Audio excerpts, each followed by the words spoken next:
He thought the badge on his vest made him a god. He thought a 120-pound woman was an easy target for his authority. But as his hand connected with my wife's face, he didn't realize he wasn't just hitting a civilian. He was declaring war on a special ops commander with 16 years of surgical violence behind him. He wanted a fight. I gave him a nightmare. The evening air in Georgia usually smells like pine and charcoal, but in that moment, it tasted like copper and adrenaline. I am Silas Vance, though my brothers in the 75th Ranger Regiment at Fort Benning know me as Master Sergeant. For 16 years, I've operated in the shadows of special operations, where the difference between life and death is measured in milliseconds, and the ability to apply surgical precision rather than explosive chaos. My body was built for this, compact, efficient, and functionally strong from nearly 2 decades of carrying 80 pounds of gear over distances that would break most men. I have led small units through the most intense pressure imaginable, where leadership isn't just a rank, but a responsibility to bring everyone home. But standing there, 10 feet away from my wife, all that training felt like a distant memory compared to the raw, visceral instinct of a husband. My brain processed the scene with a cold, detached clarity that only comes from years of combat. I watched as Maya held her left cheek, her fingers trembling against skin that was already beginning to bloom into a deep, angry red. Tears streamed down her face, not from weakness, but from the sheer, jarring shock of being struck in her own sanctuary. This wasn't a battlefield in a foreign land. This was our driveway. The man who hit her was a mountain of arrogance, maybe 50 years old, with graying hair that didn't match the aggressive posture he was trying to maintain. He wore a black tactical vest, the kind you buy online to feel important, adorned with fake patches that carried no real authority. In one hand, he clutched a clipboard. In the other, he held the remnants of the violence he had just committed. Near a dark truck idling at the curb stood his shadow, a second man in similar gear, watching the scene like a vulture waiting for a meal. Every instinct I possessed screamed at me to end the threat, to use the close-quarters combat skills I'd perfected to ensure he never raised a hand again. But 16 years of discipline whispered a different command: control. You don't win a fight by being the most violent, you win by being the most professional. I dropped the camping gear. The heavy canvas hit the pavement with a dull thud that seemed to echo through the neighborhood. I moved toward them, not with the panicked rush of an amateur, but with the steady, predatory purpose of a man who has already decided how this story ends. My training was overriding my emotion, an internal battle between the husband who wanted justice and the ranger who demanded operational control. Maya looked at me, her expression a mix of pain and relief. She knew who I was, and more importantly, she knew what I was capable of. The man in the vest, however, had no idea. He saw a guy in a t-shirt and work boots. He didn't see the 75th Ranger Regiment. He didn't see the 16 years of surgical violence. "Get away from my wife," I said. My voice didn't shake. It didn't crack. It carried the same command authority I've used to direct Rangers under heavy fire. It was a verbal boundary, a line in the sand that he was currently standing on the wrong side of. The man turned to me, his chest puffed out, his face twisted into a mask of false authority. "Sir, your wife assaulted an HOA enforcement officer," he barked, his voice loud and performative. "I defended myself using appropriate force. She is being cited for assault and obstruction." I looked at Maya. She's a kindergarten teacher who weighs barely 120 pounds. She spends her days helping 5-year-olds learn their ABCs. The idea that she had assaulted this man was not only absurd, it was an insult to my intelligence. "What happened?" I asked, my eyes never leaving the man in the vest as I stepped between him and my wife. "I was getting the mail," Maya said, her voice shaking through the tears. "He stopped me. Said we had violations. I told him we don't have an HOA. When I took out my phone to call you, he slapped me."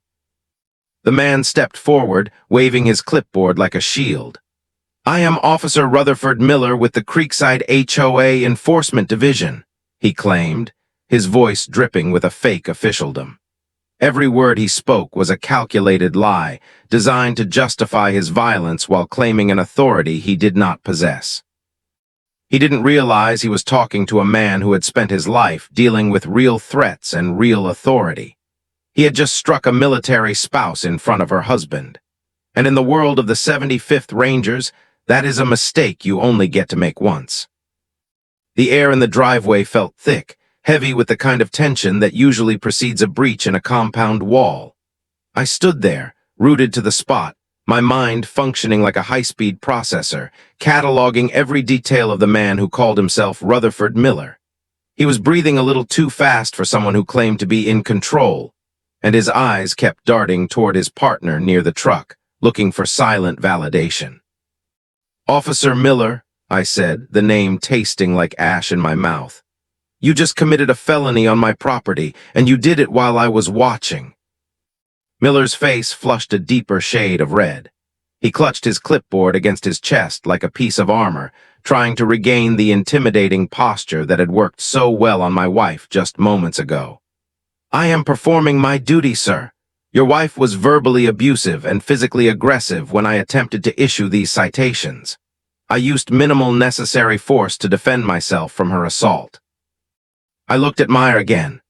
The red mark on her cheek was darkening, a vivid map of his cruelty.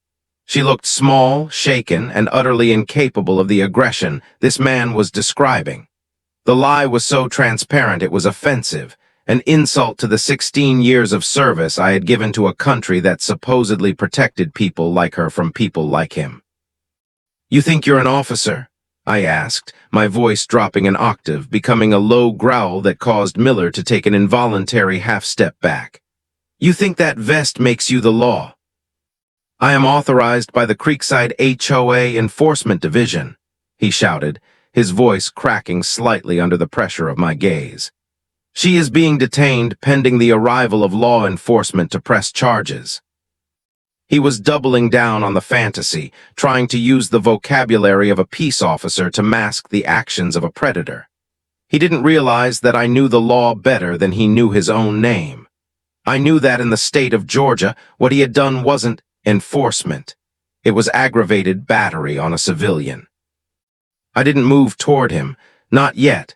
Instead, I reached into my pocket and pulled out my phone. My training had taught me that the best way to dismantle a lie is to bring it into the light of the system. I dialed those 3 digits that change everything. 911, what is your emergency? The dispatcher's voice crackled through the speaker. "This is Master Sergeant Silas Vance," I said, my voice steady and surgically precise. "I am at 2743 Oakwood Drive. I am an active-duty ranger with the 75th Regiment at Fort Benning. I have just witnessed a man assault my wife by striking her in the face.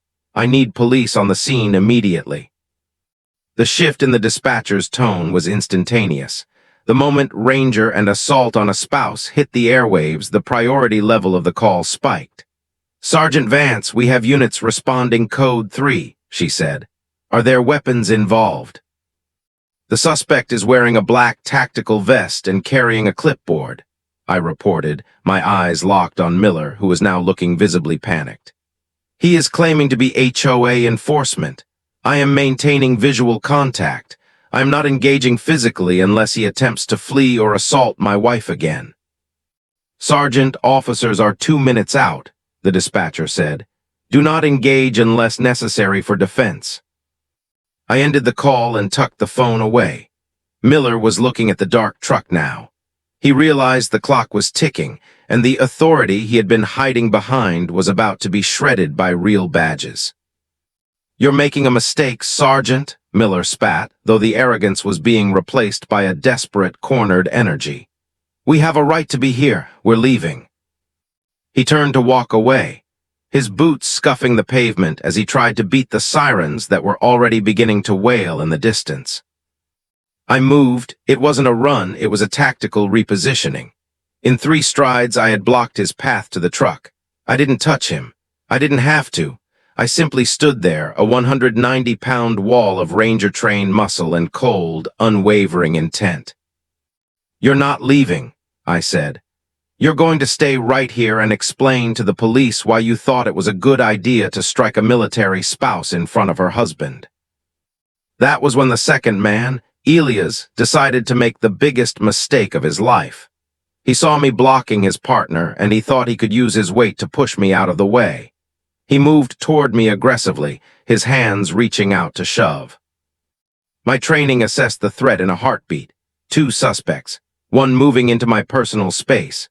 One confined driveway. The world slowed down. I didn't feel anger. I felt the cold, sharp focus of the surgical precision I had spent 16 years mastering.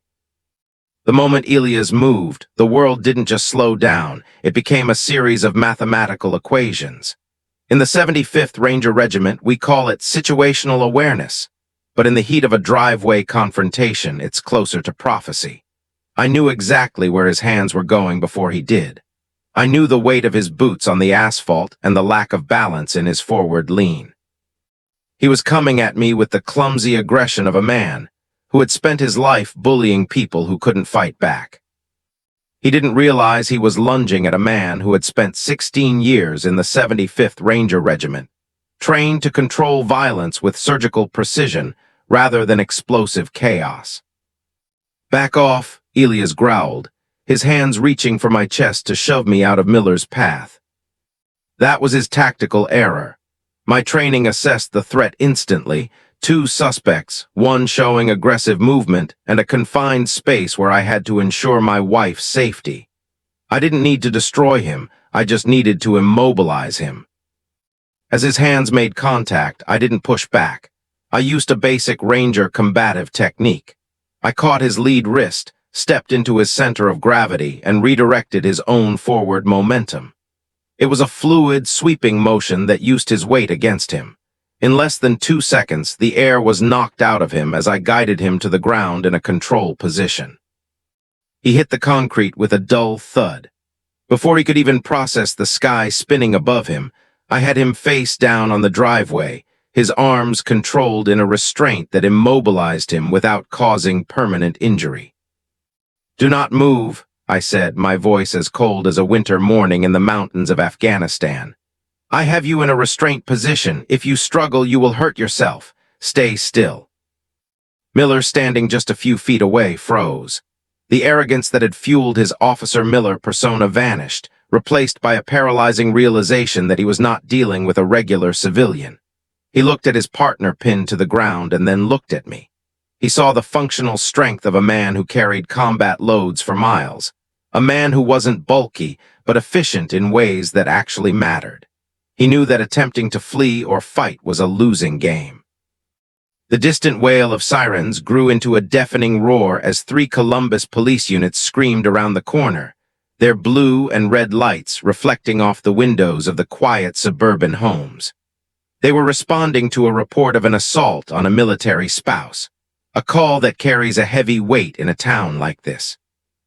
Officer Parrish was the first one out of his cruiser, his hand resting on his belt as he assessed the scene. He saw me maintaining total control of Elias on the ground, Miller standing motionless with his hands visible, and Maya, my brave Maya, holding her bruised face as tears continued to fall. "Sergeant Vance," Parrish called out, his eyes darting between us. "Yes, sir," I replied, never loosening my grip on the man beneath me. "The suspect in the black vest struck my wife in the face approximately 5 minutes ago. When his partner attempted to interfere with my 911 call, I restrained him using military combatives. Neither suspect is injured." I released Elias only when Parrish and his partner moved in with handcuffs. As the metal ratchets clicked shut on their wrists, the authority these men had tried to wield crumbled into nothingness. Officer Parrish walked over to Maya, his professional exterior softening for a moment as he examined the clear red mark on her cheek. "Ma'am, did this man strike you?" "Yes," Maya said, her voice finally finding its strength even through the tremors. "I told him we didn't have an HOA and asked him to leave when I took out my phone. He slapped me." Parrish turned to Miller, who was still trying to cling to his lie. "She was assaulting me by refusing to cooperate," Miller shouted, his voice high and desperate. I defended myself. Parrish didn't even blink. You defended yourself by slapping a woman half your size? He looked at Miller with pure disgust. That isn't defense, that is assault. You're under arrest. As they were being led to the patrol cars, a black sedan pulled into the driveway. Detective Sarah Sterling stepped out, but she wasn't alone. Behind her was the one person Miller and Elias should have feared most, an investigator who specialized in crimes against the military family. The local police were just the beginning. The real storm was about to break. The black sedan didn't just pull into my driveway, it claimed the space. When the doors opened, the air changed. Detective Sarah Sterling stepped out, but it was the man in the charcoal suit beside her who signaled that Miller's world was about to collapse. This was Special Agent Morrison from the Fort Benning Criminal Investigation Division, CID. In a military town, when a special ops family is targeted, the line between civilian law and military justice vanishes. Master Sergeant Vance, Morrison said, his eyes scanning the scene with the same tactical hunger I had felt minutes ago.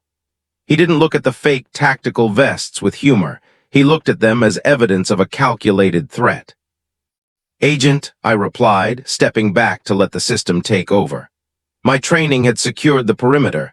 Now the investigators would burn down the house. Detective Sterling went straight to Maya. She didn't just ask questions, she documented the violence. She photographed the red mark on Maya's cheek from 3 different angles, the flash of the camera illuminating the injury Miller had tried to dismiss as minimal force. Sergeant, Morrison said, pulling me aside as Miller and Elias were being read their rights by the local officers. Assaulting a ranger's wife while he's standing 10 feet away shows either incredible stupidity or complete ignorance of who they were targeting. We don't just take this seriously because of your rank. We take it seriously because crimes against military families are an attack on the mission itself. While the local police processed the assault, Morrison and Sterling began a search of the suspect's dark truck. What they found turned a simple assault case into a federal nightmare for Rutherford Miller. The Creekside HOA Enforcement Division didn't exist. Inside the vehicle were stacks of forged citations, bank account routing numbers, and a list of addresses. As Morrison flipped through the clipboard Miller had clutched so tightly, he realized the pattern. Every address on that list belonged to an active-duty soldier.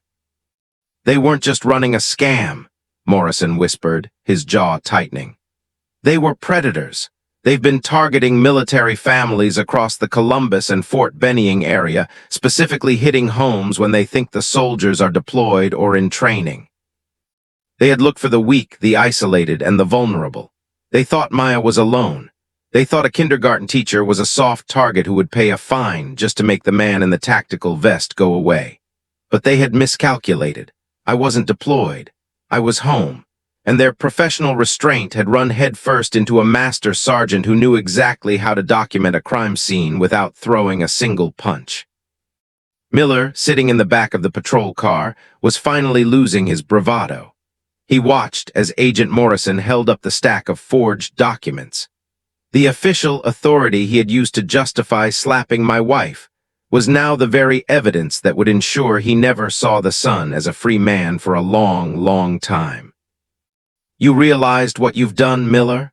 I heard Officer Parrish say as he closed the cruiser door. You didn't just hit a woman, you hit a military spouse in front of a ranger. You just invited the United States Army into your criminal business. The leverage was shifting. Morrison looked at me and nodded. We're coordinating with the civilian prosecutors, he said. Between the state assault charges and the federal interest in targeting military families, these two are going to face a level of prosecution most criminals never see. I walked back to Maya and put my arm around her.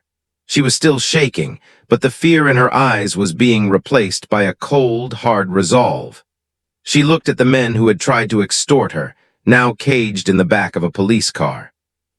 The investigation was no longer just about a slap in a driveway. It was about a shadow net that had been cast over our community, and we were about to rip it apart. The red and blue lights continued to pulse against the oak trees of our neighborhood, but the focus had shifted from the driveway to the contents of the dark truck. The air felt colder now, charged with the professional intensity of Agent Morrison and Detective Sterling. As they systematically dismantled the suspect's vehicle, the true scope of the rot began to surface. This wasn't just a moment of spontaneous violence. It was a calculated industry of extortion. "Silas, look at this," Agent Morrison said, his voice tight with controlled anger. He held up a thick manila folder recovered from under the passenger seat. Inside were detailed logs, spreadsheets of names, ranks, and deployment schedules. My blood ran cold. They hadn't just been guessing, they were hunting. The investigation revealed that Miller and Elias had been running these fake HOA scams across the entire Columbus and Fort Benning area. Their strategy was as cowardly as it was effective. They specifically targeted military families when they knew the service members were either deployed or deep in training cycles.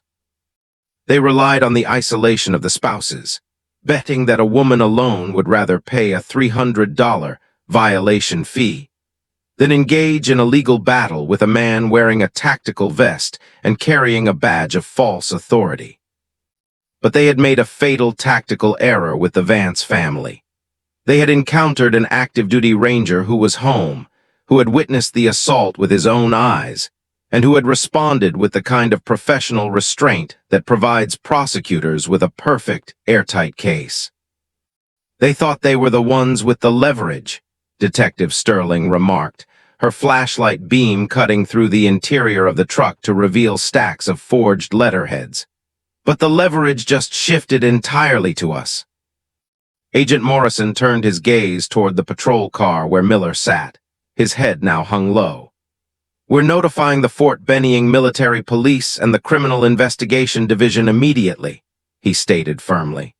"Crimes against military families are investigated jointly, and when a special operations soldier's family is targeted, it becomes a priority that transcends local jurisdiction." The message was clear. Miller and Elias weren't just facing state assault charges for what they did to Maya. They were now looking at potential federal charges for the systematic targeting of military families.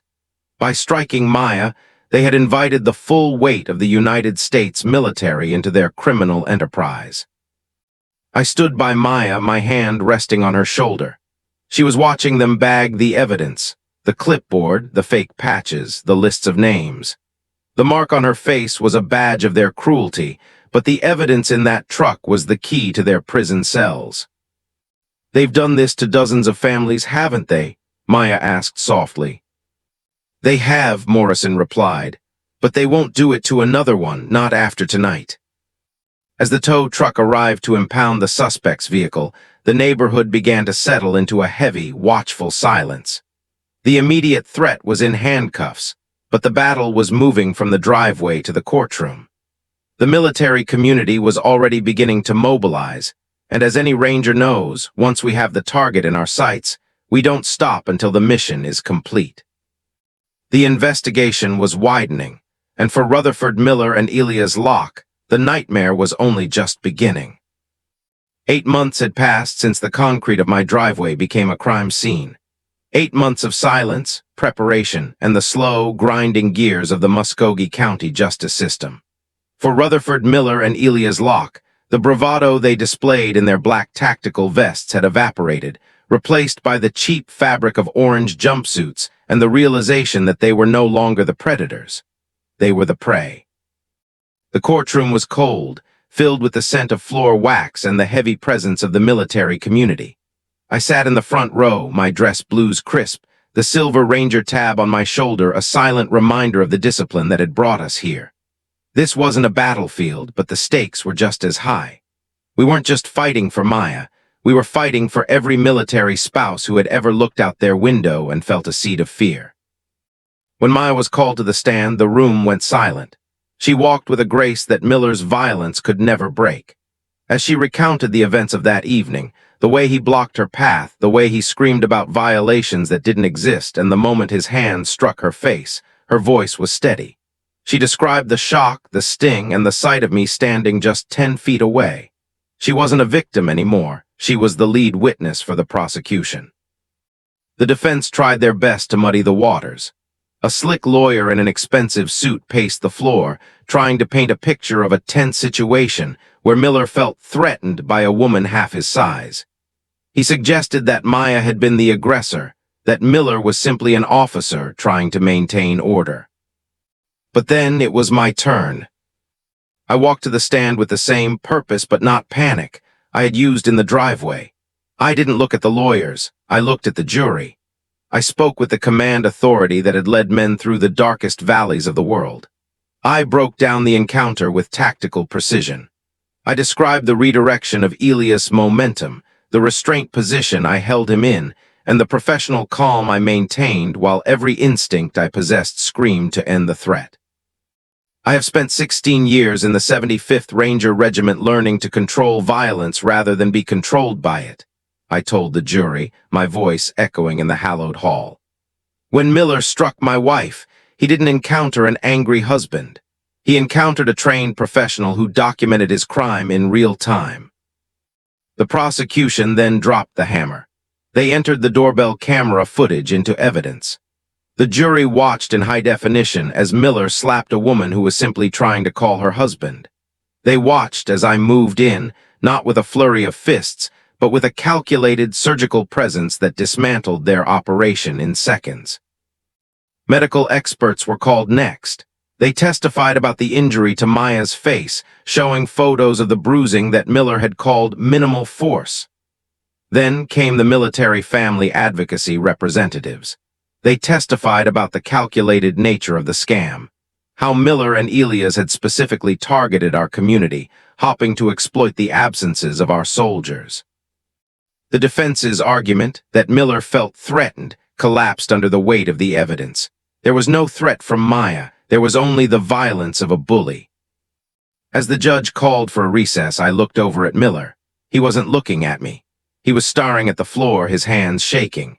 He had tried to play the role of a man with authority, but in the presence of the real thing, he was nothing but a coward. The Ranger way had done more than just stop the assault. It had built a steel trap of truth that was about to snap shut. The courtroom air was stagnant, but the energy shifted the moment the prosecution rested. For months, Miller and Elias had operated under the delusion that this was a simple local assault case. He said, she said over a suburban disagreement. They expected a slap on the wrist, a year of probation, and a return to their shadow lives. They didn't realize that by targeting Maya, they hadn't just broken a law, they had tripped a silent alarm that resonated all the way to the Department of Justice. Special Agent Morrison took the stand, not as a witness to the assault, but as the architect of the federal investigation that had been running parallel to the state's case. He laid out the maps of the Columbus area, pinpointing dozens of military households that had been harassed by the Creekside HOA Enforcement Division. Miller and Locke didn't just stumble onto Oakwood Drive, Morrison testified, his voice cutting through the silence like a razor. They used public records to track military families. They looked for the vulnerability of a spouse while the service member was away. This was a systematic, predatory operation targeting the men and women who serve this country. The defense attorney jumped up, sweating now. Objection! My client is on trial for a single incident, not a federal conspiracy. The judge looked over his spectacles at the defense. Overruled. The motivation for the assault and the nature of the suspect's organization is directly relevant to the sentencing enhancements being sought. That was the moment Miller's face went white. Sentencing enhancements. In Georgia, assaulting a person is a serious crime, but when you target a military family member because of their status, and when that assault is tied to a racketeering scheme, the numbers don't just add up, they multiply. The prosecution then revealed the financial records. Miller had extorted over $80,000 from military families in the previous year alone. They had thrived on fear. They had thrived on the idea that these families were alone. But as the gallery of the courtroom filled with soldiers from the 75th Ranger Regiment, men who had shown up in uniform to support one of their own, it became clear that these families were never alone. I watched Miller as he looked at the sea of tan berets and crisp dress blues behind me. For the first time, he realized the magnitude of the war he had declared in my driveway. He wasn't just facing a husband. He was facing an institution that protects its own with the same ferocity it brings to the battlefield. The jury didn't need the full 3 days allotted for deliberation. They returned in 4 hours. As the foreperson stood up, I felt Maya's hand squeeze mine. On the count of aggravated battery, guilty. On the count of criminal impersonation of an officer, guilty. On the count of racketeering and extortion, guilty. The word echoed in the room. Guilty. Miller didn't shout. He didn't protest. He just slumped into his chair, the weight of a decade or more of his life disappearing into the legal record. Elias looked at him with pure betrayal, realizing that his loyalty to a bully had led him to a cage. But the real hammer was yet to fall.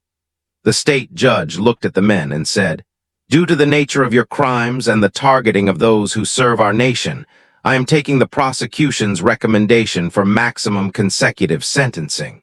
However, I am staying the final order until the federal authorities have concluded their pursuit of the extortion charges." They weren't just going to jail. They were going to be buried under the combined weight of state and federal law. The minimal force Miller used to slap my wife had just invited a lifetime of consequences. The final sentencing day arrived with the kind of heavy gray sky that makes you feel the weight of every choice you've ever made. I stood on the courthouse steps, Maya's hand tucked firmly into the crook of my arm. She wasn't the trembling woman from the driveway anymore. She was the woman who had stared down a predator in open court and won. Inside, the atmosphere was suffocating for the men in the orange jumpsuits.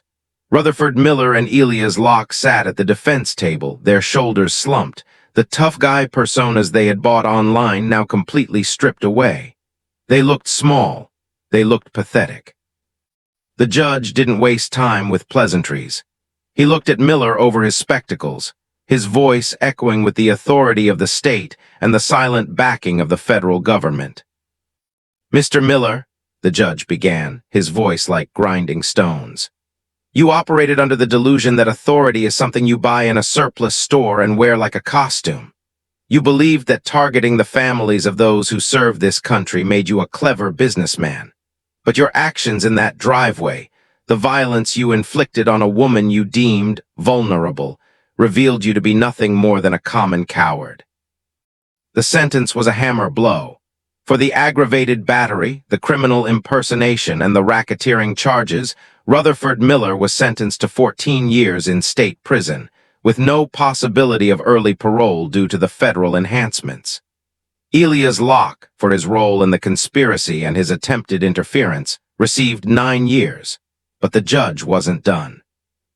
He ordered a permanent restitution of every cent they had extorted from military families, ensuring that even if they ever walked free, they would be paying for their crimes for the rest of their lives. As the bailiffs led them away, Miller made the mistake of looking at me one last time. I didn't glare, I didn't smirk. I gave him the same cold, tactical look I'd give any neutralized threat. He had wanted a fight. I had given him a nightmare.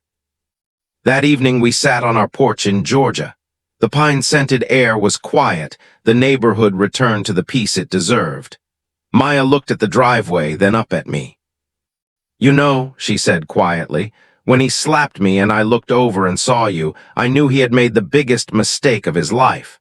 Not because I thought you would hurt him, Silas, but because I knew you would make sure he faced justice." I looked at my hands that had been trained for 16 years in the 75th Ranger Regiment to respond to threats with controlled, surgical precision. "My training didn't just teach me how to fight, Maya," I said. "It taught me how to win. When he struck you, every instinct in my body wanted to end him. But special operations discipline means controlling the violence, not being controlled by it. I didn't need to break his bones to break his life. I just had to let the system work. That is the essence of a Ranger. We are the shield for our families and the sword for our nation.